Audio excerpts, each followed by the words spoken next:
maintenant que ça pose problème. Donc je m'excuse, monsieur. Non, alors pas de problème, j'ai juste reprendre brièvement ce que je disais. Donc ce que je disais, c'est que d'un côté, la crise a permis de révéler un certain nombre de choses qui étaient cachées, parce qu'elle a permis, malgré toutes les souffrances qu'elle a pu générer, aussi de faire une sorte d'expérience grandeur nature de situations extrêmes. Et c'est souvent un moyen qui permet de révéler des choses. Dans mon cas, en particulier, moi je m'intéresse beaucoup aux questions systémiques. C'est que souvent, quand on parle de questions sur les inégalités, mais aussi de toute autre question politique, on pense beaucoup aux forces en présence, aux personnes, au comportement des gens, etc. Mais on oublie souvent qu'il y a aussi des éléments systémiques qui conditionnent en fait les comportements et qui imposent un certain nombre de contraintes sur notre société. Et plus particulièrement sur les questions monétaires. Le système monétaire est un système qui s'est construit au fur et à mesure des accidents de l'histoire, qui n'est pas vraiment un système qu'on a pensé. Il n'y a pas des économistes qui ont pensé le système monétaire et qui ont décidé, tiens, on va le construire de cette manière-là. C'est vraiment une construction qui s'est faite sur plusieurs millénaires, en fait, et plus particulièrement sur les 200 dernières années, avec aussi l'émergence des banques, l'émergence des marchés des capitaux, etc. Et donc, un des points centraux qui me préoccupe depuis plusieurs années, c'est le fait que ce système-là n'est pas très efficient, dans le sens que on crée beaucoup de monnaie qui ne sert à rien, si je peux dire les choses comme ça. Il n'est pas très efficace non plus, parce qu'il n'est pas capable de mobiliser toutes nos ressources. On a vu avec la crise de 2008 déjà, on avait beaucoup de chômage à travers le monde, et malgré ce qu'ont fait les banques centrales, en fait, il y a quand même eu beaucoup de chômage qui a persisté. En Suisse, on a moins de chômage selon les chiffres qu'on regarde, on en a plus ou moins, mais même ceux qui ont un travail sentent cette précarité de l'emploi. Et donc on voit qu'il n'est pas, le système monétaire ou les actions des banques centrales n'ont pas forcément l'effet qu'on attendait. Elles ont aidé la haute finance. Alors, le circuit fermé de la haute finance. Il faut distinguer deux situations différentes, aussi bien pour la crise de 2008 que pour la crise du Covid. Il y a d'abord la gestion de l'urgence. Et donc, les banques centrales, ce qu'elles ont essayé de faire juste après 2008, c'est d'éviter un effondrement du système. Et ça, on peut dire qu'elles ont réussi à le faire. Ensuite, dans une deuxième phase, il a fallu restimuler l'économie. Et puis là, on voit qu'on a eu beaucoup plus de peine. En particulier en Europe, on a eu vraiment beaucoup de peine. En Suisse, on a eu ces questions aussi de francs forts qui ont beaucoup pesé sur l'économie. Mais au-delà de ces questions purement, je dirais, économiques au sens emploi et PIB, on peut aussi voir, et on aura l'occasion d'en parler, que notre système économique a aussi des répercussions très fortes sur le modèle économique qu'on a, sur sa durabilité, sur les questions également des inégalités. Et sans rentrer dans trop de détails, en tout cas à ce stade, on peut dire que le système monétaire tel qu'il est conçu aujourd'hui est vraiment centré autour du crédit et du crédit bancaire. Il y a un lien très fort dans le système tel qu'il est conçu entre le crédit octroyé par les banques et la création monétaire. Et je vais m'arrêter là dans cette introduction, mais on l'a vu par exemple dans la crise que le crédit ne peut pas tout résoudre. C'était la solution pendant la première phase de la pandémie. On a octroyé des crédits à intérêt nul, ce qui était à nouveau très bien, un peu dans cette perspective. Non, pour 5 ans. Pour 5 ans. Ouais. Mais c'était, disons, ça rentrait dans cette dynamique de il faut absolument sauver, traiter dans l'urgence les problèmes, mais très rapidement, on a réalisé que le crédit, ça suffisait pas. Et que ça répondait pas à plein d'autres questions. Bon, on a parlé des files de personnes qui faisaient la queue pour obtenir des paniers de commission à 15 francs. Ils étaient prêts à faire la queue pendant 2-3 heures. Et on voit bien qu'octroyer des crédits à 0% d'intérêt vont pas régler ce problème-là. Et même pour les entreprises, d'apporter des liquidités, ça aide, mais ça répond pas au problème que s'il n'y a pas de demande pendant une durée de 6 mois, 12 mois, disons, une entreprise qui n'est pas solvable, elle n'est pas solvable, lui prêter de l'argent ne va pas régler les choses. L'autre question aussi qu'on voit, c'est que ce type d'approche, de créer des crédits, aujourd'hui, ça ne nous permet pas forcément de réorienter notre économie, c'est vraiment uniquement de sauver les meubles, on va dire. Ce qui est à nouveau totalement légitime en période de crise, mais qui ne permet pas de penser l'après-crise. Et puis un autre élément qui était, je pense, très très visible, c'est que la Banque nationale suisse a créé pour à peu près 100 milliards ou plus de 100 milliards de francs suisses l'année passée, quelle est la proportion de ces 100 milliards qui a vraiment fini dans l'économie réelle? On sait, c'est pratiquement rien du tout. Donc voilà, cette crise a permis de révéler des choses qui étaient bien connues avant, mais qui étaient plus difficiles à voir. Et l'espoir aussi, c'est qu'en révélant ces problèmes, on puisse, dans un premier temps, susciter le débat, susciter des interrogations, et puis, dans un deuxième temps, penser aux solutions, parce qu'il existe des solutions. On peut repenser le système différemment, sans remettre en cause d'autres éléments qui sont importants pour nos sociétés, hein. Une certaine forme de libéralisme, une indépendance de la Banque centrale, etc. Donc, on peut garder un certain nombre de principes auxquels, je crois, une majorité des gens sont attachés, tout en repensant le système de manière à ce qu'on puisse créer une société plus harmonieuse et qui utilise peut-être de manière plus proche de nos valeurs communes, en fait, les ressources qu'on a à nos dispositions. Donc voilà, c'était pour la petite introduction sur le sujet, puis on aura l'occasion d'en débattre. Ouais. Et vous, Augustin Franière, du point de vue de questions environnementales, qui est votre domaine, oui. L'épidémie, comment elle se conjugue avec vos travaux, votre recherche, vos préoccupations? Alors oui, comme Monsieur McCarthy l'a dit, je pense que effectivement, je suis parti un petit peu d'un point de départ un peu similaire, à savoir la crise comme révélateur. Mais c'est vrai qu'en tant qu'environnementaliste et philosophe, je m'intéresse souvent aux aspects plus éthiques et plus moraux de nos... Comme la justice sociale. Comme la justice, par exemple, ouais, sociale ou environnementale. Ça, on pourra creuser un peu. On pourra creuser, hein, mais c'est vrai que mon chapitre dans ce livre part d'une interrogation qui est celle de l'idée de protéger les vulnérables. Hein, c'est le titre d'ailleurs de mon chapitre. Et cette qui est ancrée dans la Constitution. Alors, qui est plus ou moins ancrée dans la Constitution, on va formuler un peu différemment, mais qui est quand même un principe moral de protéger les plus vulnérables de la société, qui est pratiquement universel, qu'on retrouve dans plein de cultures très différentes les unes des autres.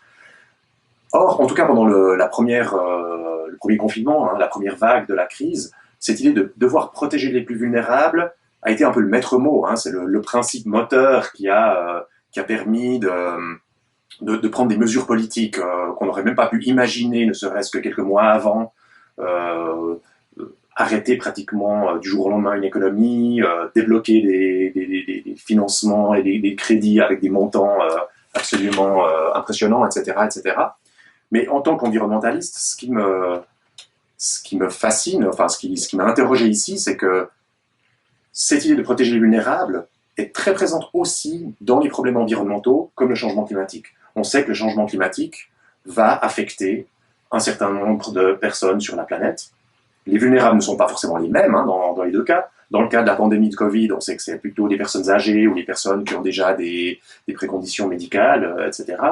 Dans le cadre du changement climatique, ce sera plutôt les populations des pays les plus pauvres de la planète, ce sont les générations futures. Donc personne ne va être épargné par les conséquences du changement climatique, mais en grande partie, ce sera les pays en développement et les générations futures qui vont en faire les frais. Or, dans un cas, on a pris des mesures drastiques pour essayer de protéger les gens, et dans l'autre, dans le cas du changement climatique, on peut dire que les scientifiques tirent la sonnette d'alarme depuis bientôt 30 ans, et il n'y a malgré tout pas grand-chose qui se passe. Pourquoi ? Alors, je suis parti de cette interrogation-là, alors que le principe moral sous-jacent qui devrait nous pousser à l'action est le même, finalement. Alors évidemment, il y a des similitudes dans les deux crises, mais il y a aussi beaucoup de différences. L'une, c'est simplement que le changement climatique est plus distant. Il est plus distant à plusieurs titres. Il est plus distant simplement géographiquement, parce qu'encore aujourd'hui, même si la Suisse ne va pas non plus être complètement épargnée par les conséquences du changement climatique, c'est sûr que les dommages actuels se déploient surtout dans des pays plus arides que le nôtre, dans des pays plus proches du niveau de la mer. Au Bangladesh, par exemple, une hausse même petite du niveau de la mer a déjà pour effet de saliniser un certain nombre de terres arables, donc de faire chuter les rendements agricoles. On a des vagues de chaleur, il y en a aussi en Europe, mais dans certains pays du Sahel associés à de la sécheresse, qui créent aussi des situations vraiment très difficiles, etc., etc. Donc déjà, géographiquement, le changement climatique est plus loin de nous que la pandémie. Temporellement aussi, la pandémie, c'est un problème immédiat qui nous touche tout de suite, qui est arrivé sur nous en l'espace de quelques semaines ou mois. Le changement climatique se déploie sur le long terme. Et puis émotionnellement aussi. Hein. Un virus, c'est là, ça touche nos proches, on se fait du souci pour nous-mêmes. Le changement climatique, émotionnellement, même si on le lit, on lit les gros titres dans les journaux, on a des rapports scientifiques qui nous montrent la gravité de la chose, peut-être encore largement plus importante que dans le cas d'une pandémie, c'est émotionnellement plus lointain que nous. Donc on a moins cette ressource motivationnelle pour agir. Là, vous parlez du macro. Là, je parle du macro, oui. Si vous parlez de l'environnement immédiat qui est proche de nous, dans nos pays, ici même, avec un certain nombre de peut-être aussi grosses crises qu'on imagine par rapport au climat, il y a quand même des problèmes fondamentaux qui se posent dans notre environnement. Bon, autant l'environnement, je dirais, naturel, que l'environnement humain.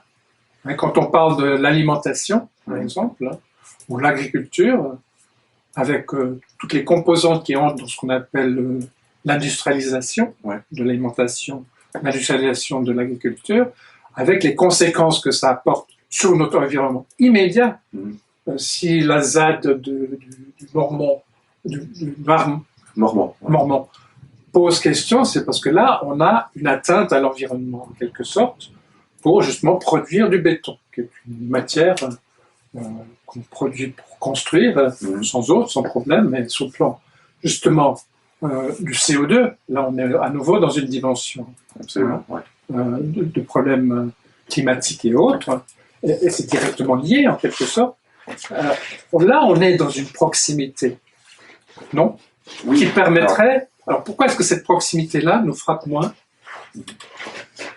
C'est une excellente question, je vais y répondre, mais avant ça, je veux juste terminer. Excusez-moi. C'était de dire qu'en faisant ce parallèle, on a des facteurs qui expliquent pourquoi on a beaucoup plus de peine à prendre des mesures vraiment drastiques, les mesures qu'il faudrait prendre vis-à-vis du changement climatique, pour les différentes raisons de distance, émotionnelle, géographique et autres, mais que ça n'enlève rien à ce devoir moral d'agir pour protéger les populations les plus vulnérables. Et donc, l'idée en sens parallèle, c'est de dire, voilà, s'il y a une leçon à tirer de cette pandémie, c'est qu'en fait, il nous faut faire un effort de lucidité morale et de voir qu'il y a d'autres problèmes qui, même s'ils sont plus distants, même s'ils sont plus globaux, n'en appellent pas moins à notre sens éthique, finalement, et moral, et une action forte. D'accord. Ça, c'est la crise en tant que révélateur, si vous savez ce qu'elle peut nous apprendre. Maintenant, sur les aspects globaux ou locaux, vous avez tout à fait raison. On a aussi beaucoup de problèmes environnementaux locaux, de pollution locale, de problèmes de qualité de l'air, de problèmes de destruction, de mitage des paysages, de destruction de la biodiversité locale, etc. Certains sont plus visibles que d'autres, mais je pense que malgré tout, deux éléments de réponse. Dans nos activités quotidiennes, pour quelqu'un qui habite en ville, par exemple, pourra remarquer que l'air est pollué, par exemple, ou comme ça, mais il y a beaucoup de problèmes qu'on ne voit pas quand même immédiatement. Quand on mange, on ne perçoit pas avec nos sens immédiatement que notre steak de bœuf est issu d'un élevage intensif qui a émis beaucoup de CO2 à cause de la souffrance animale, que tel légume qu'on mange a été produit dans un système d'agriculture intensive avec beaucoup d'intrants, de pesticides qui perturbent les cycles de l'azote, du phosphore, qui dégradent la qualité des sols, etc. C'est quelque chose qu'on ne perçoit pas immédiatement au quotidien, pas comme quelqu'un de malade à côté de nous. Donc malgré tout, cette forme de distance, elle est présente. Et c'est particulièrement vrai. Quand on parle des flux comme le virus, qui lui est issu d'un environnement dégradé, on peut le dire, même si les virus font partie de notre écosystème à tous et à toutes. Nos corps sont composés de 80% de bactéries, de microbes et de virus. C'est un tout, en quelque sorte, mais il y a des virus qui ont une activité pathogène, en quelque sorte, dont l'aspect pathogène est libéré par, justement, des questions environnementales. Et donc, il y a une entrée, en quelque sorte, par l'urgence du virus, de son impact, à faire le lien. Alors, est-ce que ça permet une plus grande proximité, une plus grande prise de conscience, ou est-ce que je suis un doux rêveur? Non, alors ce qui est vrai, c'est que cette pandémie n'arrive pas de nulle part. Et il y a d'ailleurs dans le livre ici un excellent chapitre de Raphaël Arletta et Philippe Christ qui détaille pourquoi on observe de ces dernières décennies une recrudescence des des nouveaux pathogènes d'origine animale. Et pour ça, il y a des raisons environnementales très claires. Une première raison, c'est l'élevage intensif, qui crée une proximité entre l'animal et l'humain. En plus des animaux, donc on a réduit drastiquement le nombre d'espèces animales d'élevage, ce qui fait que c'est une sorte d'écosystème, si vous voulez, particulièrement vulnérable à l'émergence d'un nouveau virus. La destruction des habitats font que tous les virus qui sont présents par millions, voire milliards dans la faune sauvage vont plus facilement peut-être muter, rentrer en contact avec les humains et passer la barrière de l'espèce, comme on dit, hein, c'est-à-dire commencer à infecter des humains. Ça est encore renforcé par le commerce d'espèces sauvages. Les virus nous font prendre conscience. On peut leur donner oui, les crédités de cela. Je pense que le nouveau coronavirus nous permet de prendre conscience d'une des conséquences de la destruction du vivant et des habitats naturels qu'on mène depuis plusieurs décennies, mais qui a vraiment atteint un moment dramatique. C'est un amplificateur de risque. Notre destruction des écosystèmes naturels et de la biodiversité, c'est un amplificateur de risque. Ça fait apparaître des risques nouveaux. Et le changement climatique aussi. Des risques d'un autre type, mais c'est aussi un amplificateur de risque qui amplifie les risques préexistants et qui en fait apparaître de nouveaux. Et donc, création d'inégalités. Là, il y a une question qui nous est posée par une des personnes qui nous écoutent. Aujourd'hui, c'est la journée mondiale de l'eau. Quel est le rapport de l'eau et de l'argent? Ce qui me permet d'entrer en matière avec vous, M. Mike Marty, sur les matières premières. Tout à l'heure, on en parlait off caméra, des ressources, en quelque sorte, et de l'argent. Alors, il y a, par exemple, de plus en plus une privatisation, ou en tout cas une captation, une prédation sur les matières premières. Et comment est-ce que ça se joue dans l'économie? Et pourquoi est-ce que l'eau devient un sujet, justement, qui devrait être un bien commun à tout le monde? Parce que là on parle du bien commun, en quelque sorte, quoique, tout comme l'air, hein, qui devient pollué. Donc, de quelle manière est-ce que le bien commun est mis à mal aussi là? Mais quel est le rapport entre, au fond, l'eau, qui est une matière première comme les autres matières premières?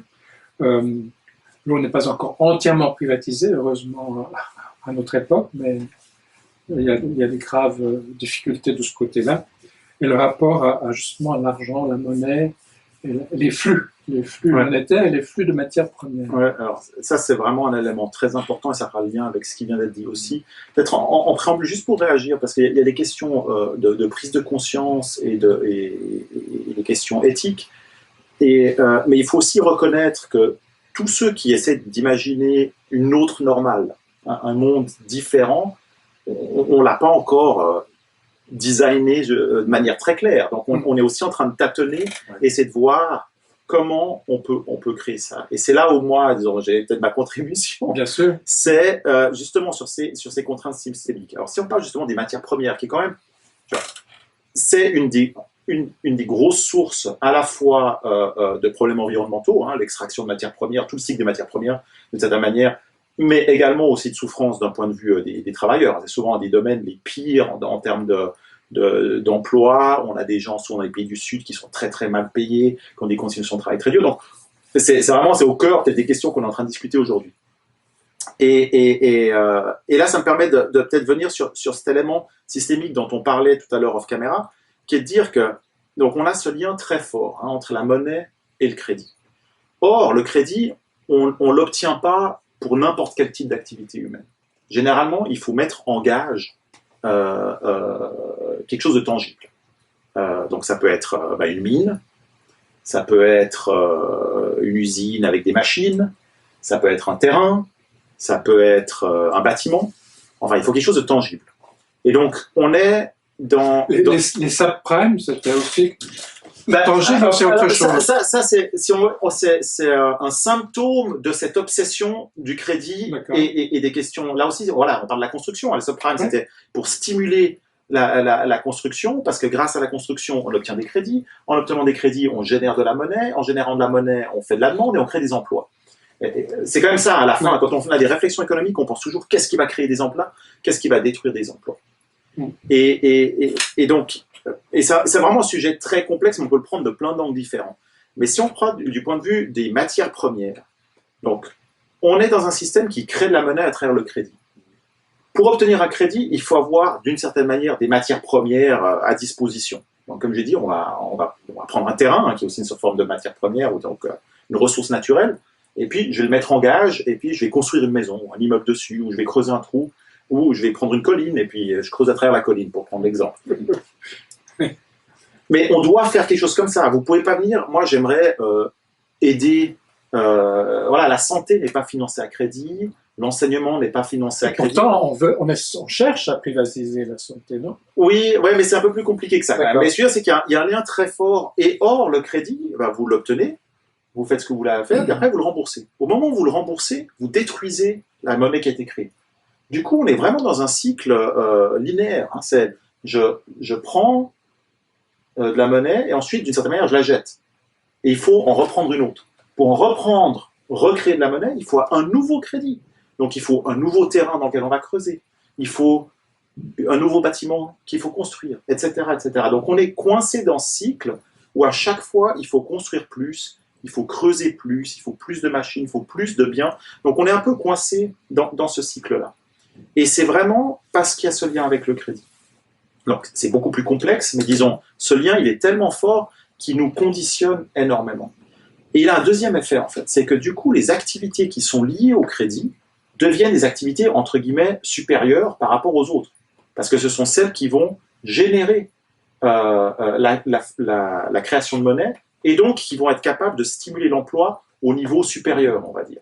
Et donc, on va commencer à créer une hiérarchie entre les activités économiques. Et cette hiérarchie, elle a été tellement intériorisée que aussi bien à droite qu'à gauche, on parle de l'économie. Et puis en fait, on pense uniquement à certains secteurs très précis. Hein. On pense souvent au bâtiment. Partout dans le monde, le bâtiment, la construction, c'est le secteur le plus important. Hein, il y a cet adage qui dit « quand le bâtiment va, tout va ». Et pourquoi? Parce que le bâtiment, si vous regardez les chiffres, c'est 90%, 80% des crédits sont octroyés dans le secteur du bâtiment. Donc dès qu'on a un ralentissement du bâtiment, on a un ralentissement des crédits, un ralentissement de la création monétaire et un ralentissement des emplois. Ce n'est pas une loi naturelle, mais c'est une conséquence implicite du système dans lequel on est. Et donc, ça veut dire que vous avez un certain nombre d'agents économiques très, très proches du crédit qui deviennent des agents économiques très importants. Je parle du bâtiment, mais bien sûr, le secteur financier, la banque, etc. Eux sont, entre guillemets, des agents économiques supérieurs. Et puis, vous avez tous ceux qui sont en bout de chaîne. Donc, vous avez les autres agents économiques, les fournisseurs de ces agents-là, voilà. Et puis, tout en bas, vous avez en fait tout... Vous avez en gros les agents économiques qui sont souvent rémunérés par la dépense publique. La dépense publique, il faut la financer en grande partie par l'impôt, et donc ça va être vu comme un coût. Et là, on a parlé de ça, c'est assez intéressant, parce que si vous regardez une économie dans son ensemble, un coût est un revenu. Parce que bien sûr, si quelqu'un dépense quelque chose, c'est que quelqu'un d'autre le gagne. Mais tous dans nos têtes, quelle que soit notre vision du monde, quelle que soit notre volonté de changer le monde, on a tous intériorisé ça. Certaines activités sont des coûts. On parle des coûts de la santé, on ne parle pas des revenus de la santé, on parle des coûts de la santé. Mais par contre, on va parler des revenus générés par l'industrie pétrolière.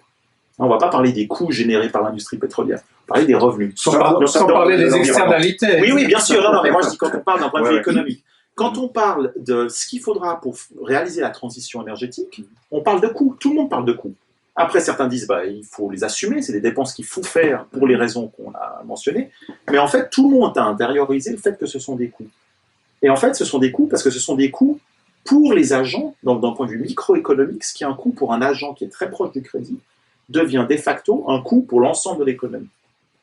Et ça pourrait être perçu comment alors, ce qu'il y a, c'est qu'il faut. Alors maintenant, on va directement sur les solutions, mais non, peut peut-être pas encore, mais on peut donner une petite piste. C'est qu'on peut séparer le crédit de la création monétaire. Donc l'idée, c'est pas d'interdire le crédit, c'est juste de dire on a un lien trop fort entre crédit, marché financier de manière générale, et création monétaire. Et on peut créer de la monnaie différemment. Ça pose un certain nombre de questions au niveau de la gouvernance, hein. C'est-à-dire comment on le fait, pour qui on le fait, dans quel but, etc. On y reviendra. On y reviendra à la fin. Mais disons, on peut casser ce lien. Et en cassant ce lien, on peut remettre à égalité les différentes activités économiques, et on peut sortir de ce cycle qui nous force, entre guillemets, à constamment avoir de nouveaux projets liés de près ou de loin à l'extraction et à la transformation de matières premières. Et puis alors, par exemple, une matière première comme l'eau, Bon, après, elle va être captée. bah, j'espère pas. Après, il y a des questions politiques. C'est qu'on a. Alors, Quand vous dites question politique, c'est une question. au fond, la politique des matières premières, l'extractivisme en quelque sorte, est lié aussi à des politiques. Oui, exactement. Après, on peut imaginer que dans certains pays, certains secteurs de matières premières sont étatisés et d'autres ne le sont pas. Ou bien sont régularisés. Oui, peuvent être. Oui, alors, exactement. Mais disons, l'eau, dans ce cas-là, à part le lien un petit peu symbolique entre les liquidités Non, et l'eau, j'y pensais même pas, mais effectivement. il y a peut-être un lien symbolique dans les flux, mais disons, au-delà de ça, c'est une matière première voilà, très particulière parce qu'elle est tellement essentielle à la vie.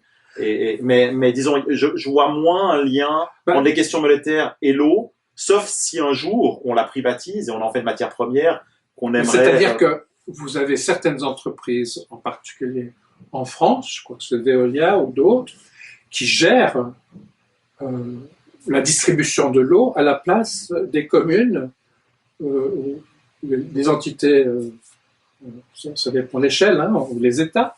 Et donc, on va confier à des entreprises privées qui ont un but, évidemment, de faire du profit et pas de perte, pour gérer les flux de l'eau que les gens consomment. Et ça, on le trouve à la fois dans les pays du Nord comme dans les pays du Sud. Mm-hmm. Donc là, on a effectivement, par rapport à l'eau, une privatisation en quelque sorte, avec des effets qui sont souvent des coûts plus élevés, malheureusement.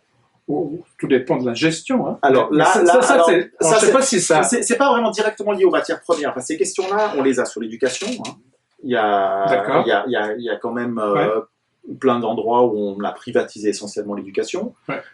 Donc ça, c'est là où je dis qu'il y a une question. Ça, c'est plus une question politique de savoir ce qu'on privatise et ce qu'on collectivise d'une certaine manière, ou qu'on gère, qu'on voit comme un bien commun à gérer en commun au niveau de l'État. Dans l'eau, c'est pas la même chose que l'éducation. Mais non, mais c'est un service public quand même. La distribution d'eau, on peut l'avoir comme un service public, au même titre que l'éducation. Mais là où il y a peut-être un petit lien, mais qui regroupe en fait l'ensemble de ces secteurs où il peut y avoir un débat dans le monde, à savoir est-ce que ça doit être dans les mains publiques ou dans les mains privées. Là où je vois un lien important, c'est qu'on dit souvent l'État n'a pas les moyens, donc il est obligé de faire des partenariats ou de mettre ça au privé. Et on revient alors à quelque chose qui a été qui a aussi été un révélateur de cette crise, et je reviens un peu au thème du Covid comme révélateur. Vous vous rappelez peut-être au début de la crise, hein, on n'avait pas de masque. Ouais. D'accord. Et par ailleurs, on avait la Suisse qui était très fière d'avoir peu de dettes parce qu'on pouvait enfin dépenser. D'accord. Ce qu'on a vu, c'est que tous les pays aussi peu ou très endettés ont pu dépenser. Et en revanche, à quoi nous sert l'argent si on n'a pas les masques? Et en fait, on vit dans un monde où on pense que la monnaie est en fait quelque chose qui est rare, hein, et qui est limité, alors que c'est une invention purement sociale, on peut la créer comme ça. Après, il y a des questions de gouvernance, comme je viens de le dire, qu'il faut qu'on doit faire de manière responsable. Mais l'argent n'est jamais un problème, la monnaie n'est pas un problème. En revanche, les ressources, celles-là, elles sont limitées. D'accord ? Les ressources naturelles sont limitées, et dans le cas du Covid, les masques étaient limités. Tout l'argent du monde ne nous permettait pas d'acheter des masques qui nous manquaient. Donc d'une certaine manière, si on regarde l'analyse qui a été faite, elle était totalement fausse. C'est-à-dire qu'on a économisé pendant des années et on n'a pas rempli nos stocks de masques comme on aurait dû le faire, et on se gaussait et on était super content d'être tellement discipliné au niveau budgétaire. On a économisé de l'argent, mais qui était, au moment où la crise est arrivée, et la BNS a créé 100 milliards de francs suisses, et la Confédération, mais comme tous les autres pays, ont pu emprunter comme ils voulaient. Donc c'est pas l'argent qui manquait, ce sont les ressources naturelles. Et vraiment, ce lien où on a l'impression que l'argent est une ressource limitée, alors que ça ne l'est pas, mais par ailleurs, et ça vient un petit peu beaucoup de modèles économiques très mathématiques, où en fait il suffit de payer pour obtenir les choses, là on l'a vu, mais genre, très clairement. Il suffit pas de payer pour avoir des masques, il suffit pas de payer pour avoir du matériel médical, il suffit pas de payer pour avoir des ressources en personnel. Hein, on aurait voulu tripler le nombre de personnel médical, ben on pouvait pas le faire, on était limité de ce point de vue-là. On peut pas juste parce qu'on a l'argent obtenir ce qu'on veut. Et pareil aujourd'hui avec les vaccins, ben, on a beau avoir tout l'argent du monde, s'il n'y a pas de vaccin, il n'y a pas de vaccin. Mais ces logiques-là, elles sont vraiment profondément ancrées en nous, parce qu'elles sont le résultat en fait d'un système qui a été présent pendant très longtemps, où on ne comprend pas que la monnaie, elle peut être créée d'un claquement de doigts, et qu'en revanche, les ressources naturelles et les ressources humaines sont limitées. Donc en ce sens-là, moi je trouve, ça c'est peu commenté dans la presse de manière générale, et même dans les débats, mais je trouve que c'était un révélateur très très fort, c'est qu'on avait autant d'argent qu'on voulait, mais on n'avait pas les ressources. Mais parce qu'on a considéré que ces ressources étaient des coûts. Parce qu'on l'a vu comme des coûts. Parce qu'un stock la question des stocks est fondamentale. Les masques et d'autres éléments qui ont par la suite permis à affronter de manière un peu plus frontale le problème sanitaire, c'était pas un coût, c'est un investissement. Dans l'avenir, c'est une préparation mais la dépense par rapport à un risque. La dépense publique est toujours vue comme une dépense. Mais pourquoi on peut renverser cette logique. On peut renverser, mais c'est pas uniquement. Souvent, on pense que c'est pas. Parce que le coût est beaucoup plus grand si on investit. Bien sûr, la question c'est qu'est-ce qu'un coût? C'est ça. En fait, qu'est-ce qu'un coût? Quand on sait qu'un coût est un revenu, d'un point de vue macroéconomique, un coût, une dépense est un revenu. Il faut se poser la question qu'est-ce qu'un coût pour l'économie? Et ça, c'est une question qui est vraiment. On a une compréhension très biaisée de ces questions-là. On entend parfois une guerre, c'est bien pour l'économie. Ah non, alors pour moi, détruire une ville, ça c'est un coût. D'accord? On a vraiment détruit des richesses. Détruire l'autre. On a bien parlé de capital environnemental, mais disons, même sans utiliser un vocabulaire un peu associé à l'économie, mais notre environnement, ça devrait être vu comme un coût. Mais ça l'est pas. En revanche, la dépense publique est vue comme un coût. Pourquoi? Parce qu'elle est liée aux impôts. Que l'impôt, il est ponctionné, entre autres, sur les entreprises. Que les entreprises qui embauchent, si on augmente un peu leur coût, elles risquent d'embaucher un petit peu moins. Et on est coincé dans cette logique-là. C'est extrêmement intéressant parce que c'est exactement ce qu'on voit dans le débat sur le changement climatique, c'est-à-dire ces 20 dernières années. C'est-à-dire qu'on a des économistes, par exemple, qui ont essayé de calculer le niveau optimal d'émissions de CO2 sur la base d'analyse coût-bénéfice, justement, en considérant que l'investissement dans des énergies propres, dans un renouvellement, une modification de la mobilité, dans toutes les grandes politiques climatiques sectorielles habituelles, l'isolation des bâtiments, etc., étaient des coûts nets. Et que on aurait aussi, du fait des conséquences du changement climatique, des coûts futurs, mais qu'il fallait mettre les deux dans la balance. Or, si on renverse cette logique, et puis comme vous le dites, on voit tous ces investissements dans un nouveau système technique, un nouveau type d'énergie, etc., non plus comme des coûts, mais comme des revenus, quelque part, pour en tout cas un certain nombre d'acteurs, ça renverse quand même cette logique, et puis ça permet de mieux justifier, j'imagine, des politiques climatiques extrêmement ambitieuses qui font défaut actuellement. Parce que, en tout cas, c'est ce que, dans ce qu'on appelle le paradigme de la durabilité forte, on essaye de faire passer comme message, c'est que ce capital naturel dont vous parliez, une fois qu'il est détruit, c'est irréversible et c'est pas substituable. Certains modèles économiques, justement, qui essayent de faire ces calculs d'émissions, niveau d'émission optimale et autres, estiment parfois que on pourra, si on a plus de capital économique, substituer un certain nombre de choses naturelles qui rendaient des services, des écosystèmes qui rendaient des services naturellement à l'humain, filtration de l'air, filtration de l'eau, protection du climat, régulation du climat, etc., qu'on pourrait substituer par des moyens techniques, par exemple. Mais comme vous l'aviez très justement dit avec l'exemple des masques, tout n'est pas possible, même avec tout l'argent du monde. Et, je pense que votre exemple, il est excellent parce que ça se transpose directement sur la question environnementale et ça montre le genre de leçons qu'on peut aussi tirer de cette crise. C'est que le capital naturel contient des éléments qui ne peuvent pas être substitués par de la technique ou par de l'économique et qu'il faut protéger à tout prix. Après, moi, ce que je dis, je dis pas qu'on peut créer de la monnaie à profusion ou toujours, et puis qu'avec ça, on peut faire n'importe quoi, et qu'il n'y a pas des choses qui sont des coûts. Mais ce qu'on voit peut-être une autre manière aussi de le voir, c'est qu'on a un paradoxe que personne ou très peu de gens voient comme un paradoxe. D'un côté, on dit il y a beaucoup de choses qu'on aimerait faire, mais vous comprenez, ça coûte trop cher. Ça coûte trop cher. Et par ailleurs, on a des millions, si on regarde que l'Europe, on a des dizaines de millions de chômeurs. D'accord? Mais si on regarde notre économie, on a une économie de 3 personnes, puis qu'on a envie, je sais pas moi, de repeindre toute cette pièce, et puis de réarranger les livres, etc., si on est à 3, on peut faire le travail rapidement. C'est clair que si maintenant vous partez nous acheter à manger, c'est d'une certaine manière un coût, parce que d'un coup, on n'est plus que 2. Mais aujourd'hui, on a une situation où on est 2 à travailler, puis il y en a un qui ne travaille pas, puis qui aimerait bien. Et puis on nous dit, mais vous comprenez, s'il doit aller chercher quelque chose, c'est un coût. Mais non, c'est pas un coût.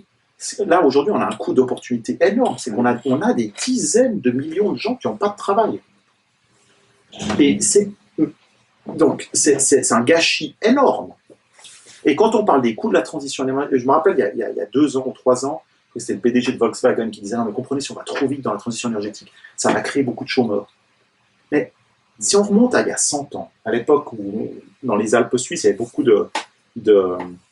d'agriculture de subsistance encore. Hein. Mais pour un agriculteur de subsistance, le travail, ça peut pas être quelque chose qui... Enfin, le travail ne peut pas lui enlever du travail, d'une certaine manière. Si on a des ambitions, c'est qu'on a... Généralement, l'espèce humaine a toujours été confrontée au problème qu'elle n'avait pas les ressources pour faire tout ce qu'elle aimerait faire.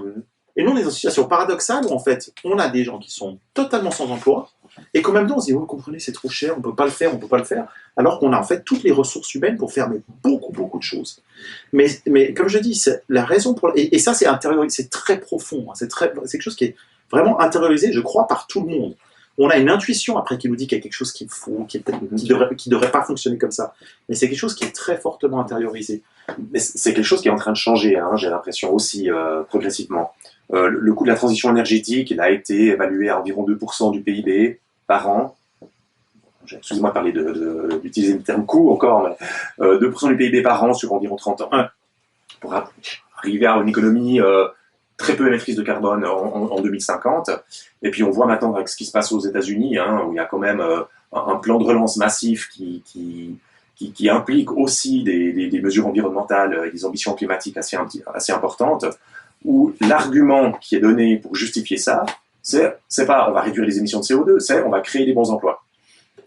Et donc avec cette logique de Green New Deal finalement, hein, de relance verte, j'ai l'impression qu'on change un tout petit peu la logique. Oui, c'est vrai, mais il y a une grosse différence entre l'Europe et les États-Unis, c'est que les États-Unis s'en fichent de leur dette. Et alors, c'est clair, non, mais c'est vrai, ils ont un endettement structurel depuis maintenant plusieurs décennies. En Europe, pratiquement tous les pays ont de manière explicite ou implicite un frein à l'endettement. Et dans le cas des États-Unis, ce qu'il y a, c'est qu'en fait, on fait plus ou moins ce que je propose, mais de manière en 2 temps et de manière un peu indirecte. La Réserve fédérale, qui est donc la Banque centrale américaine, crée de l'argent. Avec cet argent, elle achète de la dette émise par le gouvernement américain, qui ensuite dépense cet argent. Et si on dit, ok, je mets la Banque centrale, donc la Réserve fédérale à l'intérieur du gouvernement américain, hein, que je regarde ça de manière un petit peu distante, sans voir, ce que je vois, c'est qu'il y a de l'argent qui a été créé, qui a été dépensé. Et ça permet de mobiliser des ressources. Alors, les États-Unis ont un problème structurel, c'est qu'ils consomment plus que ce qu'ils produisent. Donc, un jour ou l'autre, ça va peut-être leur poser problème. Donc, mais aujourd'hui, en Europe, on est vraiment dans une situation contraire. Hein. Et la Suisse, c'est un exemple miniature de ce que fait l'Europe. C'est de vouloir à tout prix travailler, mais pas beaucoup consommer, pas beaucoup dépenser. Et donc, on est dans ces problèmes de... il faut absolument que notre monnaie ne monte pas trop, etc. Puis en même temps, on fait rien pour la faire baisser. Hein. Si on voulait vraiment faire baisser le franc suisse, par exemple, il n'y aurait rien de mieux qu'augmenter les dépenses de la Confédération. Et là, on arrive à une question comptable qui n'est pas anodine d'un point de vue politique. Et c'est pour ça que si on arrivait vraiment à découpler dette et monnaie, on n'aurait plus ces questions-là. On réaliserait que, en fait, on a des ressources à notre disposition, qui sont toutes ces personnes en fait sans emploi. Enfin, les personnes sans emploi, mais après il y a aussi des personnes entre guillemets mal employées, hein, les fameux bullshit jobs et toutes ces choses-là qui existent. Je pense que c'est un phénomène qui est difficile à quantifier, mais qui existe peut-être aussi. Et on pourrait allouer l'ensemble de ces ressources. Les États-Unis sont à fond là-dedans, hein, sur les emplois mal payés, en fait, sur les working poor. Oui, alors moi je parlais pas des bullshit jobs dans le sens mal payé, c'était ce concept de David Graeber, qui est anthropologue, qui parlait de jobs en fait inutiles, y compris pour la personne qui réalise ce boulot. Donc souvent c'est dans des administrations publiques ou privées, dans les bureaux, tous ces emplois de bureau où les gens ont perdu le sens du travail. Enfin, c'est un thème qui est quand même très présent. Okay, ouais, c'est différent. Et alors que beaucoup de ces personnes-là seraient très contentes de travailler à réaliser la transition énergétique, par exemple, ou à faire beaucoup de choses. Et ça, moi je dis pas que j'ai pas une baguette magique, hein, mais on a ces contraintes qui pourraient être levées et qui pourraient aider à faire cette transformation et surtout mentalement à réaliser que non, ce qui a un coût, c'est aussi un... Enfin, tant qu'on a des ressources inutilisées, il n'y a rien qui a un coût, si je caricature un peu. Vous parlez de vulnérabilité, Gustave Reynière, des populations. Oui, pas seulement de l'environnement, et des inégalités, même si votre sujet c'est essentiellement dans le domaine de l'environnement. Les conséquences sont des inégalités profondes, on y viendra aussi du point de vue économique, profondes des populations. On parle de ce qui est essentiel, hein, comme si l'épidémie était un révélateur de fonctions sociales et de travail essentielles par rapport à ce qui ne serait pas essentiel. Comment est-ce qu'on définit cette catégorie qui est à la fois des secteurs entiers de gens employés, qui sont souvent sous-payés ou mal payés ou peut-être pas valorisés dans leur emploi. On a vu que dans les métiers de la santé, il y a des revendications très fortes pour qu'il y ait une revalorisation. Souvent, ce sont des professions qui ont été profondément féminisées. On est à nouveau là devant une question d'égalité et d'inégalité. Et donc aussi de justice sociale qui traverse cette problématique de l'inégalité par rapport à un enrichissement parfois indécent de tous des secteurs de la population extrêmement faibles, hein, sur le plan du pourcentage, mais au niveau des revenus et des ressources sont énormes. Comment est-ce qu'on peut faire face à cette question-là qui est liée aux inégalités environnementales? On le voit dans les pays du Sud, mais on le voit aussi dans les pays du Nord. Donc, la question de la justice sociale, elle se pose par rapport aux inégalités, entre autres salariales, ou de définition des postes, et aussi au niveau de, et ça on peut venir un peu après, sur la justice climatique, qui est une question qui est intéressante, qui vaut la peine d'être posée, et qui a des effets sur les inégalités dans le monde entier. Oui, donc bon, moi je peux surtout m'exprimer sur les questions de justice climatique, en l'occurrence, vu que c'est mon sujet de prédilection, donc je ne sais pas si vous voulez que je garde ça pour un petit peu plus tard. Un peu plus tard, mais quand même... Ce qui est sûr, c'est que... Vous dites, il faut protéger les plus vulnérables, oui. Mais en même temps, qu'est-ce qu'on fait effectivement? Est-ce qu'on protège les plus vulnérables? Vous demandez si on le fait vraiment? Il y a une focalisation sanitaire, ouais, il y a une focalisation sanitaire il y a plein d'autres... à cause de l'épidémie, ouais. Mais les personnes les plus vulnérables sont celles qui sont les plus frappées aussi. Hein. Il y a des populations entières dans des quartiers qui sont touchés, on le voit autant dans les pays du Nord, dans les quartiers sensibles ou les quartiers en grande difficulté, où l'épidémie frappe hein, à cause des conditions de vie, dans des ensembles d'immeubles autres, où les gens sont en très grande proximité, plus qu'ailleurs, et puis aussi dans les pays du Sud. Alors là, n'en parlons pas des bidonvilles et tout cela. Donc, on peut dire que ce type d'inégalité-là crée de la vulnérabilité. Crée de la vulnérabilité, et en plus ne résout pas du tout le problème de l'épidémie, en quelque sorte. Et qu'il faudrait adresser ces questions-là, soit dans l'immédiat, soit plus tard. Oui, je pense que c'est une question de fond, qui non seulement, donc avec un creusement des inégalités, en tout cas depuis les années 1980, qui s'accélère finalement. Donc c'est à la fois un facteur de vulnérabilité, c'est-à-dire qu'on a des populations pauvres qui peuvent moins facilement se prémunir, comme vous venez de le décrire, contre une épidémie ou contre les conséquences des dégradations environnementales. Donc c'est à la fois un facteur de vulnérabilité, des inégalités pour les populations les plus pauvres, hein, que ce soit dans les pays du Sud, mais ça peut aussi être dans les pays occidentaux, la partie la plus pauvre de la population. Hein. Donc c'est pas uniquement un problème nord-sud, c'est un problème même au sein des pays même occidentaux. Mais c'est aussi une conséquence de ces problèmes, de l'épidémie qui va encore creuser un certain nombre d'inégalités, et idem avec les problèmes environnementaux. Donc là, je pense qu'il y a une analogie qui tient assez bien la route. Et puis, si on pourra développer peut-être sur ce rapport entre inégalité en termes de revenus et le changement climatique tout à l'heure, si vous le voulez. Ouais. Mais effectivement, la question de la justice sociale se pose à ce niveau-là, en particulier. On peut, en quelque sorte, poser la question si les autorités sont redevables des situations dans lesquelles se trouvent les populations et révélées par l'épidémie.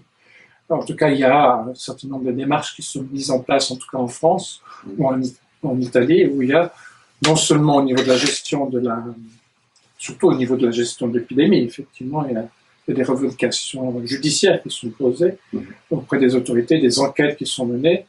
Mais il y a également, on pourrait se poser la question si la manière qu'on gère les inégalités dans nos sociétés peut être aussi sujette.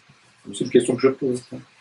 Là, sur la question de l'eau, est-ce que vous auriez eu quelque chose à dire pour revenir à l'environnement, parce que c'est un sujet quand même, comme a été mis en avant ces dernières années. Oui, qu'est-ce qui se passe au niveau de l'eau? Au niveau de l'eau, on voit quand même qu'il y a une captation au niveau mondial. Si on regarde au niveau mondial, bien que ce soit un problème très régionalisé, faut réfléchir souvent par bassin versant pour l'eau, mais au niveau mondial, malgré tout, il y a quand même une captation d'une fraction de plus en plus importante du cycle de l'eau douce. Et il semblerait que, passer un certain cap, captation, c'est-à-dire qu'on utilise l'eau douce pour les besoins humains, pour l'industrie, pour l'agriculture en grande partie, pour les besoins domestiques, et que cette eau, c'est de l'eau qu'on retire finalement aux besoins des écosystèmes, de manière un peu artificielle. Donc on perturbe les écosystèmes aquatiques, mais aussi un certain nombre d'écosystèmes terrestres qui du coup sont moins bien naturellement irrigués, etc.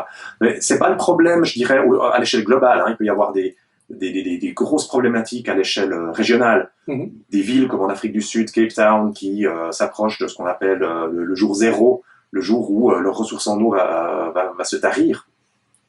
Il y a des situations extrêmement difficiles. En Australie aussi, ils ont des problèmes de pénurie d'eau, en Californie par endroits où ils doivent en arriver à des politiques de rationnement. Donc c'est vraiment un sujet sérieux.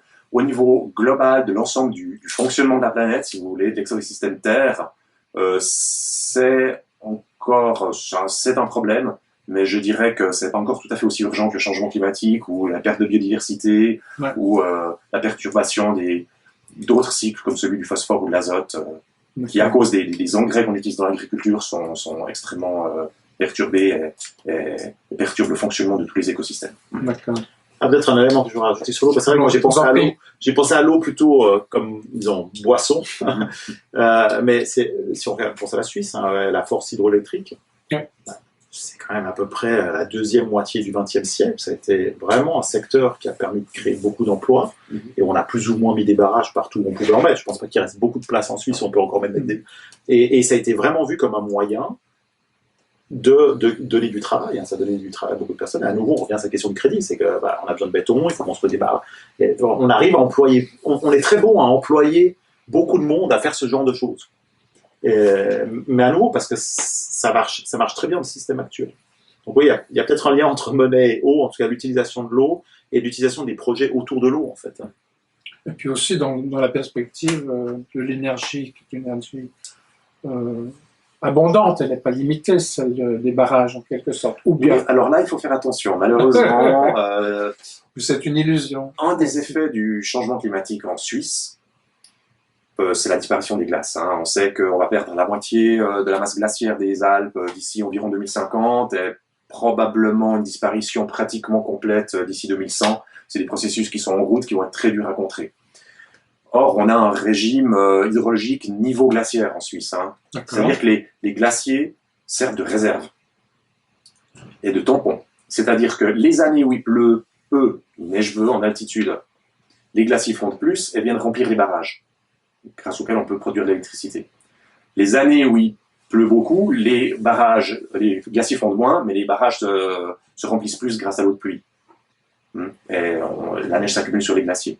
Donc en fait, ça fait un effet de tampon. Les années sèches, on remplit quand même les barrages grâce au stock qu'on a dans les glaciers qui font. Mais si les glaciers disparaissent, on n'a plus cette logique-là. Enfin, on n'a plus ce tampon-là. Et puis, ça va devenir beaucoup plus difficile, y compris pour l'industrie hydroélectrique, les années sèches.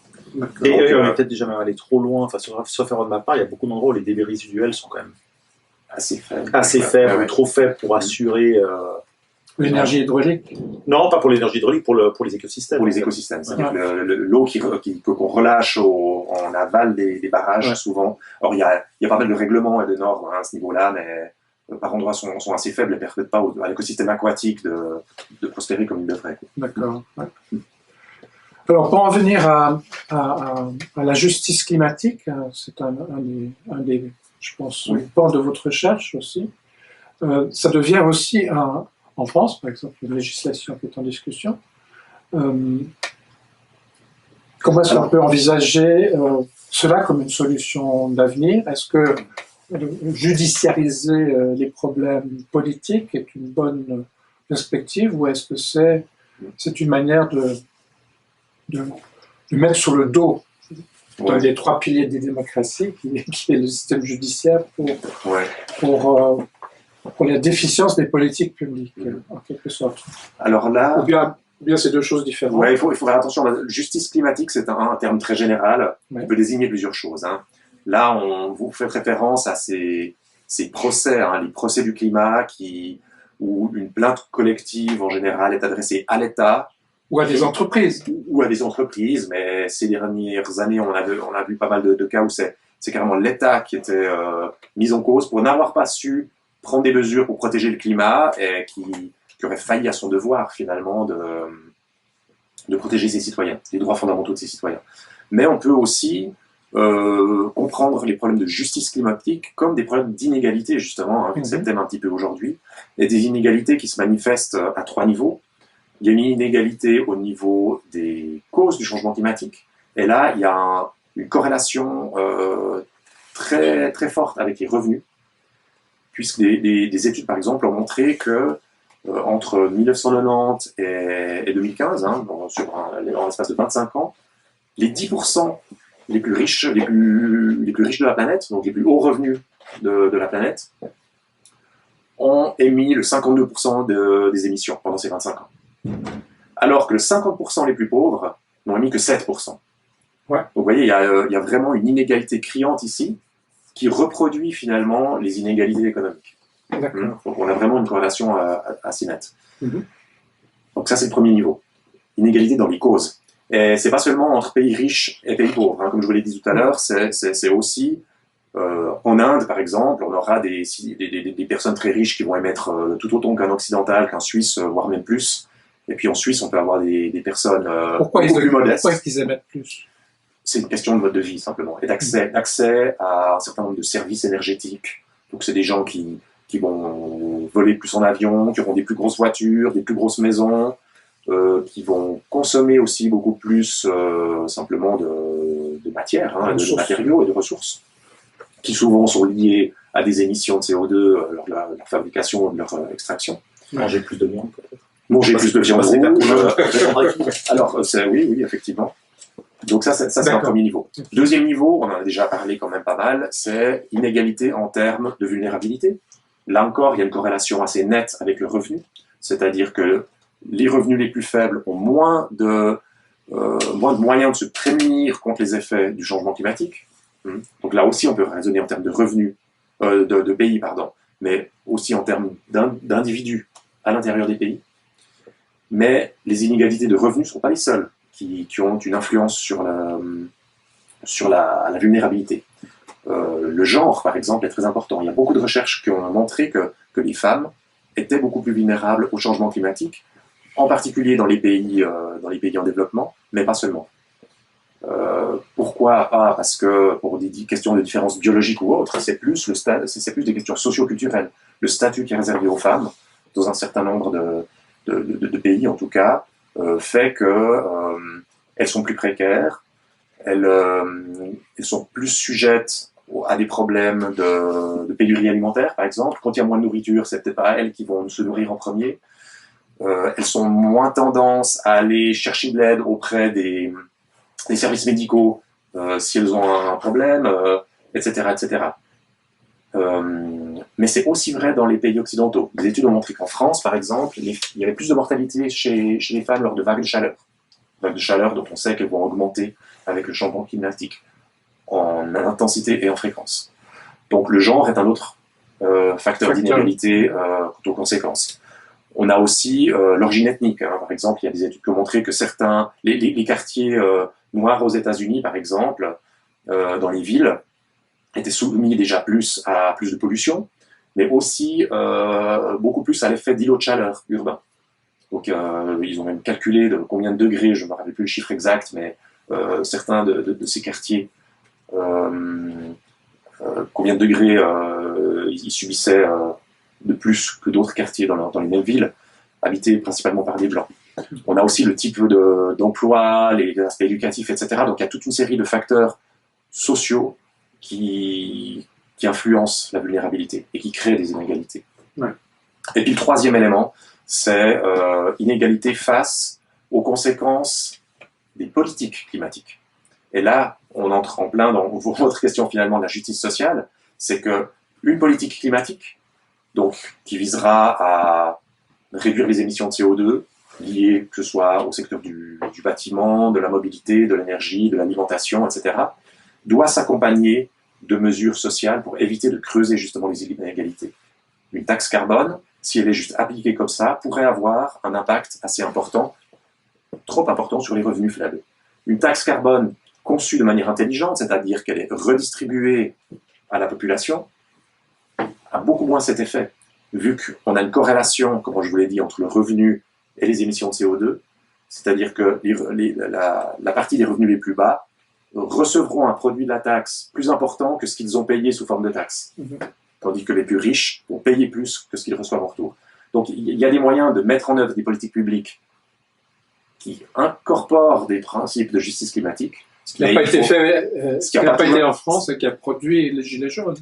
Voilà, par exemple, ouais. Donc, ou qui n'a pas. Je n'ai plus les détails. Est-ce que la taxe prévue en France était redistributive ou pas, ou comment exactement elle était mal expliquée. Elle était conçue, mais en tout cas, c'était mal expliqué. Elle venait aussi boucher le trou de la suppression de l'impôt sur la fortune, si je me souviens bien. Parce qu'il y a une sorte disons, de simultanéité dans les mesures qui avait, en tout cas, partiellement, qui avait choqué. Tout ça pour dire que justice sociale et politique environnementale doivent marcher absolument main dans la main. Quand on dit justice sociale, on dit politique publique. Politique publique, oui. Effectivement. On ne parle pas seulement du judiciaire en l'occurrence. Non, ça c'est un secteur très, très limité. Même s'il y a une tendance, effectivement, par rapport au changement climatique, d'utiliser ça comme un levier. Oui, mais c'est intéressant. D'autant plus qu'au niveau de la gouvernance, il y a des paradoxes où c'est l'État qui est accusé et le gouvernement n'est pas l'État en quelque sorte, c'est le gestionnaire de l'État. Et qui est responsable? En tout cas, j'ai lu des analyses dans la presse française qui posaient la question, mais qui se sent redevable quand c'est l'État qui est mis en cause? Est-ce qu'il faut attaquer les personnes, c'est ça ou Voilà. Mais bon, ça c'est pas le débat actuel. C'est malgré tout un levier intéressant. On a vu que quand même en bientôt 40 ans de questionnement sur le problème climatique, on voit que la voie politique n'a pour l'instant pas apporté de résultats vraiment tangibles. En tout cas pas à la hauteur des enjeux, de loin de là. Donc c'est intéressant d'explorer des nouveaux leviers comme cela, comme la voie judiciaire, qui pourraient contribuer en partie à faire bouger les choses. Donc je pense que c'est intéressant. Il y a besoin d'innovation, même sur le terrain judiciaire aujourd'hui, face à ces enjeux. Alors sur l'innovation en matière monétaire, vous dites dans votre article qu'il y a un levier, entre autres, c'est comme beaucoup d'autres mécanismes, c'est la ration monétaire, n'est-ce pas? Oui. Et donc, si je comprends bien, Biden et la politique américaine a actionné ce levier, ou bien vous entendez autre chose? J'entends autre chose, parce que... Alors, ça ressemble un peu, mais c'est pas exactement la même chose. D'accord. Dans ce qu'a fait les États-Unis, Biden, mais aussi Trump, Trump a commencé. Et même il a accusé Biden d'aller Au rabais, les démocrates allaient au rabais. C'est une mesure budgétaire. D'accord. C'est le gouvernement et le Congrès qui ont décidé de distribuer cet argent. Et donc on est en gros dans le cadre, je dirais, normal. C'est-à-dire qu'on a une dépense publique comme une autre dépense publique et c'est pensé de manière très ponctuelle. C'est pour raison. Mais tout le monde est à la même enseigne ou bien il y a des critères? Il y a des critères en termes de revenus. D'accord. Donc c'est intéressant parce qu'on peut regarder les effets, etc. Mais on est vraiment dans la mesure très ponctuelle. Donc on n'est pas dans un changement de système. Et puis, ça va être financé avec de la dette quand même. D'accord. Ouais. Donc j'ai expliqué tout à l'heure ce cycle entre dette et monnaie, tout est très compliqué. Puis à la fois on peut regarder les choses sous différents angles, mais c'est quand même d'un point de vue de gouvernance c'est différent. C'est dans le gouvernement, c'est une politique budgétaire. Dans tous les pays occidentaux, on a décidé, pour de bonnes raisons peut-être, de séparer politique monétaire et politique budgétaire et fiscale. Donc d'un côté, la politique fiscale et budgétaire, c'est en gros prendre l'argent qui existe à travers l'impôt et des éventuelles taxes, et le redépenser. Quand on parle de politique monétaire, on parle de création monétaire. Donc c'est d'injecter de la monnaie qui n'existe pas, et ça c'est fait par une autre entité qui est la Banque centrale et qui est une entité indépendante. Cette indépendance en Suisse est devenue une sorte de truc totalement sacré. Un tabou, oui, et puis on a pensé que c'était une question purement technocratique, et aujourd'hui on voit qu'il y a une question politique, tout pouvoir exécutif est politique. Et donc il y a des questions à leur retour. Mais donc la question moi qui m'intéresse, c'est de comment on fait pour, de manière structurelle, à injecter de la monnaie dans l'économie sans que ce soit exclusivement à travers le crédit. Donc, on peut réfléchir à plein de manières de le faire, mais il n'y a pas 36 000 manières. Il faut qu'on puisse créer de la monnaie ex nihilo, comme on le fait aujourd'hui. Hein, quand la Banque nationale suisse achète pour 100 milliards, plus de 100 milliards d'actifs, l'argent, il n'existe pas. Elle l'a créé pour pouvoir acheter ces actifs. Mais, et c'est là une petite complication, c'est qu'il faut pouvoir créer cette monnaie, puis ensuite la dépenser. Alors la Banque nationale suisse ne fait pas ça. Les banques centrales ne font pas ça. Elles achètent des actifs financiers, mais elles ne le dépensent pas. Et donc là maintenant, il faut savoir qui va le dépenser. Et alors, il y a plusieurs solutions qui s'offrent à nous. La première possibilité, c'est de le donner à l'État, ce qui est un peu la solution, entre guillemets, normale ou historique. C'est qu'on va dire, on va créer 10 milliards, puis on le donne à la Confédération et ou au canton. Et puis on verra bien ce qui arrive. Donc ça, c'est un moyen légitime de le faire. Le problème en faisant ça, c'est que bien sûr, si l'État ensuite il met dans sa poche ou il l'utilise pour rembourser la dette, vous n'avez pas l'effet escompté sur l'économie. Une autre possibilité, c'est de le donner aux ménages. À nouveau, c'est de l'argent qui est nouveau, donc il sort pas des budgets de la Confédération ou de l'État. C'est de l'argent nouveau qui est injecté dans l'économie par les ménages. Alors ça, c'est un effet qui est beaucoup plus intéressant parce que en fait, on fait rentrer l'argent de manière très diffuse dans l'économie. Il y a un effet aussi intéressant d'un point de vue des inégalités, hein, c'est que malgré tout, si vous recevez les montants dont je parle, on parle de 1000 francs par exemple, par personne. Donc si vous êtes une famille de 4 personnes, 4 de manière ponctuelle ou bien de manière... De manière ponctuelle, dans le sens que c'est une décision qui est motivée par des raisons monétaires. Donc si vous avez à un moment trop d'argent dans l'économie, vous ne recevez pas, mais si vous n'en avez pas assez, vous pouvez le faire. Et donc, l'idée c'est de dire, on distribue cette ration monétaire, moi je l'appelais ration monétaire. Je n'aimais pas les histoires d'hélicoptères parce qu'on dirait que ça vient du ciel, c'est pas du tout. C'est quelque chose de vraiment très sérieux. Il y a des détails techniques sur comment il faut le faire d'un point de vue comptable et au niveau législatif également. Mais en gros, l'autorité monétaire décide qu'en gros, on a une sous-utilisation de nos ressources et puis on injecte ça, par exemple, en donnant aux ménages. Ou on peut faire une clé de répartition entre ménages, communes, ce qui est ma solution préférée. C'est de faire, on fait une clé de répartition entre les ménages, les communes, les cantons, et la Confédération, et puis chacun le dépense comme il veut. Donc c'est là où je disais qu'on ne sait pas comment les gens vont le dépenser. Ça, c'est pour faire face à une crise, ou bien c'est de manière systémique? Ce serait pas constant, ça dépendrait, en fait c'est conditionné à la politique monétaire, donc à l'inflation, mais ce serait pas non plus ponctuel juste au moment de crise extrême. On peut imaginer qu'on aurait en moyenne, par année, par personne, l'équivalent de 1000 francs, en moyenne. C'est même pas un revenu universel. Donc ça n'a rien à voir avec le revenu universel, il n'y a pas de constance. Le revenu universel, c'est une mesure de redistribution du pouvoir d'achat. Là, c'est une mesure de création du pouvoir d'achat. En faisant ça, alors bon, on a déjà un effet immédiat, c'est que pour une famille à bas revenu, 4 000 francs, par exemple, si je prends 4 personnes, c'est beaucoup. Et pour une famille à haut C'est revenu. pour chaque membre de la famille. Oui, bah, par exemple, Par exemple. on peut, mais Ouais. moi, c'est comme ça que je le ferais pour chaque membre de la famille. Et donc, on a ça. Mais il y a un effet beaucoup plus important. C'est que au moment, si demain, on décide de mettre, par exemple, des taxes environnementales très élevées, qui vont, disons, porter préjudice, parce que c'est quand même le but, aux activités qui ont l'impact le plus négatif sur l'environnement. Aujourd'hui, si on le fait, on va dire, ah, mais vous comprenez, vous avez détruit des emplois. Non, on a, par exemple, avec l'aéroport de Genève, c'est cette question. Hein. Si on a moins de vols, ben, on aura moins d'emplois, etc. Et donc, il y a toute la question de la reconversion. Mais détruire des emplois, c'est parce qu'effectivement, à nouveau, c'est des activités qui sont liées à des secteurs économiques, qui sont liés au crédit, etc. Et on va réduire la quantité de monnaie, et du coup, on sera là, bon, bah, il n'y aura plus assez d'argent pour lever des impôts, donc on n'a plus assez d'argent pour pouvoir payer d'autres choses. Là, on peut injecter de l'argent indépendamment de ce qui se passe dans les secteurs liés au crédit. Et comme j'ai dit, aujourd'hui, on a aussi des questions que la vaste majorité du crédit, aujourd'hui, et de l'argent qui est injecté dans le système, ne va pas du tout en économie. Il sert à faire monter le prix des actifs, il sert à faire monter le prix du bitcoin, d'actifs spéculatifs, il sert à faire des choses aussi des fois qui servent à rien, hein, construire des routes qui mènent nulle part dans certains pays, construire des villes vides, construire des bâtiments. Donc, on a beaucoup de choses qui sont inutiles.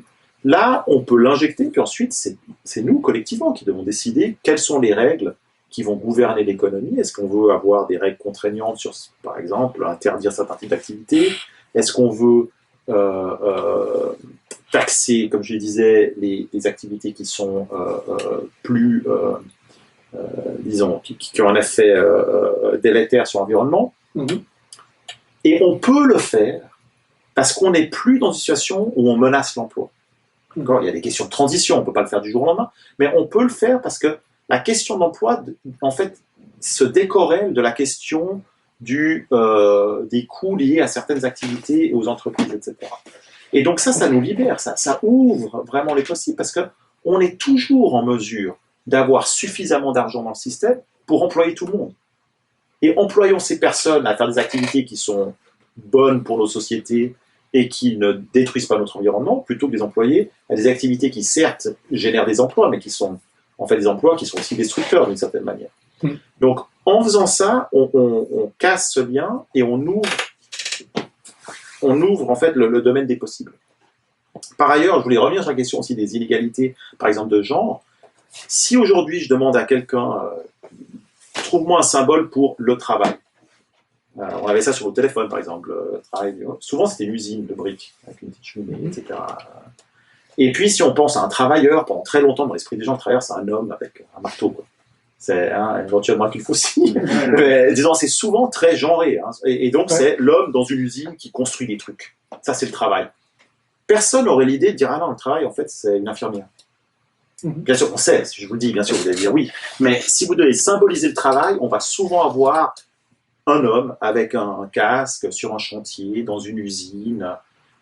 Il y a peut-être 150 ans, on aurait pensé à un travailleur agricole. Mais, et donc, en fait, il y a vraiment ce lien très très fort qui pourrait être cassé. Et le but, c'est pas de dire à un ouvrier dans une usine, votre travail est nul, il ne faut pas qu'il existe. Mais c'est de dire, il faut qu'on remette tous les emplois à égalité. Parce qu'on est capable de générer suffisamment de demandes sans être lié aux secteurs qui sont liés au crédit. Aussi au niveau des revenus? Après, ça, c'est autre chose. Mais dans la mesure où on remet sur égalité les différents secteurs, on est aussi capable de revaloriser. Parce qu'à la fin, si on n'a pas assez de personnel hospitalier, par exemple, c'est aussi parce qu'on n'a pas valorisé ces emplois comme il fallait. Pourquoi on ne les a pas valorisés? Parce que ça coûte cher. Et pourquoi ça coûte cher? Parce qu'en fait, il faut lever des impôts. Et en quoi les impôts coûtent cher? Oui, mais parce que si vous levez des impôts sur les entreprises... Vous voyez, on est toujours coincé dans ce cercle-là. À partir du moment où on casse ce cercle-là, je ne dis pas qu'on peut tout réaliser. Il y aura toujours des choix. Il y aura toujours des rapports de force. Ça ne va pas faire disparaître tout ça. Mais ça permet en tout cas d'enlever une contrainte qui est très très forte. Alors, je trouve ça extrêmement intéressant parce qu'un autre chapitre encore du livre, écrit par Sophie Swatton, propose la mise en place d'un ce qu'on appelle un revenu de transition écologique, c'est-à-dire, c'est un petit peu sur l'idée du revenu inconditionnel, mais c'est un revenu qui n'est pas inconditionnel, qui est conditionné justement à une forme d'expérimentation d'un mode de vie, soit d'un mode de vie alternatif, soit de nouvelles initiatives qui permettent d'accélérer la transition vers la durabilité, etc.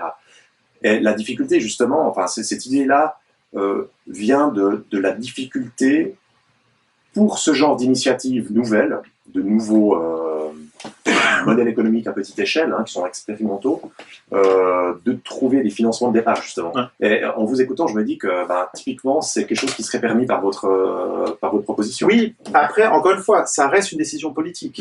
On peut quand même décider de faire la réforme que je propose et quand même décider qu'on veut rentrer dans le mur. Ouais. Collectivement, on devra quand même faire des choix et les ressources ne sont pas illimitées. Mais c'est clair qu'aujourd'hui, on a beaucoup de ressources inutilisées. S'il faut former des gens ou requalifier des gens à d'autres, c'est possible de le faire. On a quand même... Après, il y a la question du temps de la transition. Et peut-être, pour revenir sur un thème qui a aussi beaucoup été abordé sur la question du Covid, c'est de dire « Ah, mais regardez, on peut faire beaucoup de choses très très rapidement. » C'est vrai, mais on a aussi vu les problèmes à faire les choses très rapidement. C'est qu'on a eu beaucoup de dégâts collatéraux, on a commencé à réaliser que, ah oui, non mais là maintenant, le confinement, ça s'était fait sur cette catégorie de population, puis sur celle-là. On a tâtonné. Et puis, on a tâtonné, on était toujours en train de rattraper un peu notre coup. Ah non, mais maintenant, les écoles sont plus fermées, etc. Et donc, il y a un peu la tentation de vouloir faire une transition extrêmement rapide. Alors, il faut peut-être aller vite, parce qu'on n'a pas non plus 50 ans pour le faire, mais je pense... On a 30 ans. Ouais, voilà. 30 ans, c'est lent. Enfin, c'est déjà mieux que 3 mois. Ouais. Voilà, c'est ça. Mais là aussi, ces changements que moi je propose, ils vont permettre ça, mais ça va pas du jour au lendemain changer le système économique. Mais ça va nous affranchir en fait de ces contraintes et de ce paradoxe énorme qui est ce sous-emploi massif et en même temps cette réflexion comme quoi on n'a pas les ressources pour faire certaines choses qu'on aimerait faire. Et ça permet de nous libérer de cette contrainte. Comme vous dites, libérer les possibles. Oui, c'est ça, c'est ouvrir le champ des possibles. Ouais. Et changer son plan de la politique monétaire. Et puis, bien sûr, changer notre algorithme, en fait, pour comprendre les questions économiques. Mais il y a un travail pédagogique assez long à faire là-dessus. Et vous pensez qu'on ne le fait pas juste pour des raisons, justement, idéologiques et historiques, finalement, ou il y a d'autres raisons, plus techniques, j'aurais envie de dire? Bon, pour moi, il y a beaucoup de raisons qui se superposent. En fait. Il y a une raison qui est une raison, je dirais, fondamentale, c'est que les questions systémiques intéressent peu les gens, y compris les gens qui veulent changer le système. Parce qu'on a beaucoup de peine à voir. L'exemple que je prends souvent, c'est si on est dans un régime monarchique et puis on dit on va mettre en place la démocratie, on ne sait pas ce qui va ensuite sortir de cette démocratie. Qui est-ce qui va gagner, qui est-ce qui va perdre, etc. Les gens préfèrent se battre pour des causes dont ils voient immédiatement le résultat. Donc on préfère se battre pour dire je ne veux pas de cette usine ici. Donc il y a déjà cet élément-là, c'est un élément politique, c'est que c'est beaucoup plus difficile de faire passer des réformes systémiques parce qu'on ne voit pas les effets concrets immédiats. Et puis c'est pas dans le mode de réflexion de la plupart des gens. Ensuite, il y a un autre élément, c'est qu'il y a un énorme conservatisme. Énorme conservatisme dans les sciences économiques. C'est quand même une petite clique de personnes. Si on regarde au niveau des banquiers centraux, etc., je ne veux pas dire quelques dizaines, mais c'est probablement pas plus que quelques centaines de personnes en Europe qui se connaissent et qui contrôlent l'ensemble des organes au niveau de politique monétaire. Puis après, on a un autre type de conservatisme qui est très fort en Suisse, qui est des fois parfois paradoxal. On est très fiers, par exemple, de notre franc fort, et en même temps, on le voit comme un problème. Mais si demain, je viens avec une solution qui dit, en fait, ça va affaiblir le franc, ouh là là, ça va être la République de Weimar, ça va être le Zimbabwe, ça va être... Et donc, ça, à nouveau, c'est un réflexe qui est pas seulement un réflexe des milieux les plus conservateurs, c'est quelque chose qui effraie beaucoup de monde. Voilà, je pense que ce type de réforme prenne du temps parce qu'il faut que l'idée elle mûrisse, il faut qu'on voit les problèmes, je crois qu'on commence à les voir quand même, et puis peut-être qu'il faut une crise de plus, j'en sais rien, j'espère pas. Je vous remercie, M. McCarthy. Merci pour l'invitation. Mr. Franiel. Merci à vous. Beaucoup. On va clore notre discussion. On pourrait continuer, mais on va laisser les auditeurs et auditrices regarder à nouveau sur YouTube. On va verser notre débat de ce soir sur YouTube. Vous pouvez prendre le temps d'écouter. Merci beaucoup de votre attention. Merci.